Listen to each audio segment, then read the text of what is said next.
Something is off about the story you thought you knew about Spain.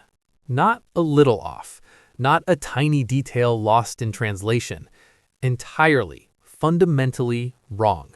For centuries, we've told ourselves that the people of Spain descend from Iberians, the original inhabitants of the peninsula. Their language, their culture, their DNA, supposedly a direct line to the present. It sounds neat, familiar, reassuring. But bones buried for thousands of years are telling a different story. A story that shakes the foundations of identity, migration, and what it means to belong to a land. Picture a team of geneticists in a lab, fluorescent lights humming above, a drawer of tiny bone fragments in front of them. They expect minor deviations, a curiosity or two. But the first sequences come back, and the air changes. These early Spaniards, the ones we thought were Iberian through and through, carry DNA that points far beyond the peninsula, eastward across the Mediterranean, southward into North Africa, northward toward the Western European steppe. The results do not reflect isolation. They reflect movement, collision, convergence. People from hundreds, even thousands of kilometers away, some fleeing famine, some seeking trade, some simply wandering, left traces in the very cells of those who would later be called Iberians. Archaeologists begin to see the pattern on the ground. In the south, pottery fragments bear designs reminiscent of North African coastlines. In the north, stone tools carved in unfamiliar styles hint at cultural exchanges over the Pyrenees. Even plant remains, charred grains, pollen, and sediment suggest trade and movement across rivers, valleys, and mountains. The peninsula was never a sealed, isolated space. It was a crossroads, a meeting point. And the people who lived there, the ancestors of modern Spaniards, were already a mosaic of genes and cultures long before Spain existed as a political idea. Step back in time.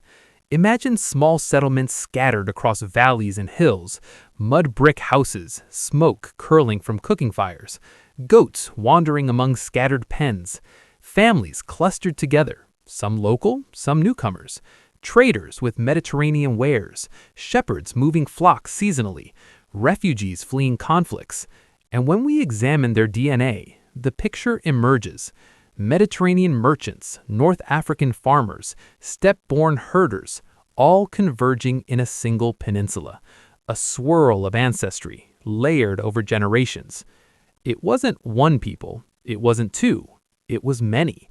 And this is the first revelation. Spaniards are the product of movement long before Rome, long before recorded history.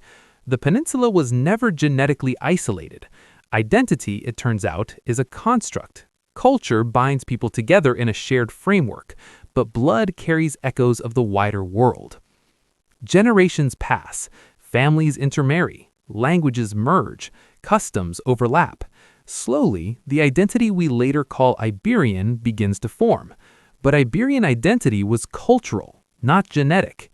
The DNA carried evidence of migration, trade, and survival, while the culture created cohesion.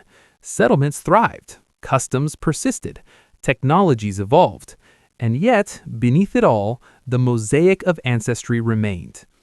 For modern viewers, this resonates personally. Every ancestry test, every genealogical record is a window into these centuries-old migrations. Tools like GenealogyX let anyone explore these hidden currents of ancestry, tracing not just who they are, but how their blood carries the journeys of people long gone. The peninsula's past is alive in all of us, waiting to be discovered. But the paradox deepens. Some genetic markers appear in patterns impossible to explain by simple migration. Survival, adaptation, environmental pressures. These biological factors sculpted which lineages flourished. Groups with traits suited to drought, mobility, or diet contributed disproportionately to the next generations. The Iberian identity we see in artifacts, pottery, burial practices, settlements, hides the shifting currents beneath. Culture preserved continuity. Genetics reveals flux. And that tension drives the mystery forward. Excavations in northern Spain reveal anomalies that defy expectations. Burial rites diverge from assumed local norms. Isotopic markers in teeth and bones reveal diets transported from afar. Tools and ornaments echo distant regions. The peninsula was permeable. Every new discovery layers atop previous ones, forming a picture of a network rather than an isolated population. Step back, and the orchestra of evidence becomes clear. DNA, artifacts, burial practices, isotopes, and environmental traces all combine into a melody of connectivity. Spain was not born in isolation. It was built on movement, adaptation, and mixture. Each fragment, each genetic sequence, each shard of pottery becomes a note in the composition, revealing the complexity of human history. Walk through an excavation today. Dust rises. A metallic scent lingers from tools. Pottery shards glint in sunlight. These details, the weird anchors, ground the narrative in the senses. They are reminders that this story is tangible, that history is not just numbers on a page, but lived experience, preserved in material form. And yet, unease remains. This challenges assumptions about ancestry, nationhood, and identity. Spain is assumed Iberian, yet those who lived there 2,500 years ago were already diverse, drawn from Mediterranean, North African, and European currents. Identity is revealed as a construct, forged from culture, participation, and survival, not solely inherited blood. Time passes, migrations layer further. Trade, conquest, intermarriage bring waves from the Mediterranean, Africa, and Europe. Each wave doesn't erase the last, it integrates, creating the fluid population that would become ancestors of modern Spaniards. Later, Roman rule adds yet another layer, as soldiers, merchants, and settlers contribute to the genetic tapestry. Identity remains dynamic. Heritage remains a mosaic. By the medieval period, migration slows. Spain stabilizes, becoming more genetically Iberian in appearance. Yet the ancient mosaic, long hidden, remains in the DNA of those who look closely. And here is the final revelation. The people who inhabited Spain thousands of years ago were more genetically diverse than modern Spaniards. The legacy of migration and mixture preceded the political and cultural identities that would later be written into history.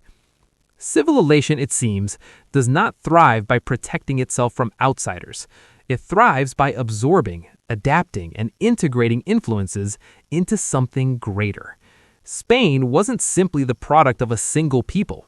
It was the product of many. The peninsula did not preserve its identity by protecting itself from the world. It flourished because it was part of the world. Its people were many. Its culture was resilient. And its legacy is written not just in books or maps, but in the DNA of everyone who calls Spain home today.